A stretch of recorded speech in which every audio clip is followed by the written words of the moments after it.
Hi friends, ఈరోజు మీకు నిమ్మకాయ రసం ఎలా పెట్టుకోవాలో చూపిస్తానండి. ముందుగా ఒక 4 టమోటాలని ఇలా పెద్ద పెద్ద ముక్కలుగా కట్ చేసి బాగా మెత్తగా ఉడికించుకొని పక్కన పెట్టుకోవాలి. తర్వాత ఒక మిక్సీ జార్ తీసుకుని అందులో జీలకర్ర, మిరియాలు, ధనియాలు, ఒక ఎండుమిరపకాయ, 2 ఎల్లుల్లిపాయలు వేసి మెత్తగా మిక్సీ పట్టుకొని ఈ పొడిని పక్కన పెట్టుకోవాలి.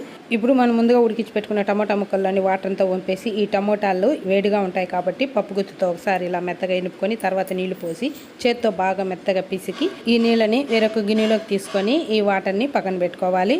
ఇప్పుడు స్టవ్ మీద అడుగు మందంగా ఉండే గిన్నె పెట్టుకొని అందులో 1/2 స్పూన్ ఆయిల్, ఆవాలు, ఒక ఎండుమిరపకాయ, కొంచెం కరివేపాకు వేసి ఈ కరివేపాకు కాస్త చిటపట్లాడాక ఇందులో ముందుగా మనం మిక్సీ పట్టుకున్న రసం పొడి వేసి ఈ రసం పొడి పచ్చివాసన పోయేంత వరకు వేయించుకొని తర్వాత ఇందులో ముందుగా మనం తీసి పెట్టుకున్న టమోటా నీళ్లు, 1 స్పూన్ పసుపు, 1 స్పూన్ ఉప్పు, 1/2 స్పూన్ ఇంగు వేసి ఇవన్నీ కలిసేలా కలుపుకొని ఈ రసాన్ని తెల్లనివ్వాలి. రసం ఇలా తెల్లేటప్పుడు మీడియం సైజు నిమ్మకాయ తీసుకొని రసం పిండుకోవాలి. ఇలా రసం పిండిన తర్వాత ఇందులో సన్నగా కట్ చేసిన కొత్తిమీర వేసి స్టవ్ ఆపేయాలి. ఇంతే ఫ్రెండ్స్, నిమ్మకాయ రసం రెడీ అయిపోయింది.